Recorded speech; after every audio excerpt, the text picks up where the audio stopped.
Jelang derby Manchester lawan Manchester City, Erik ten Hag, Manchester United wajib menang.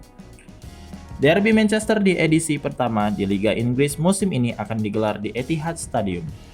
Manajer Manchester United, Erik ten Hag, memberikan target tinggi ketika timnya bakal menghadapi Manchester City pada pekan 9 Liga Premier musim 2022-2023.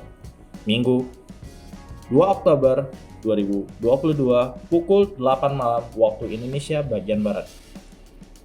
Derby Manchester yang digelar di Etihad Stadium ini diprediksi akan berlangsung seru, mengingat kedua tim sedang dalam performa terbaik mereka. Ten Hag pun mendorong anak asuhnya untuk bisa memetik poin penuh di laga kali ini.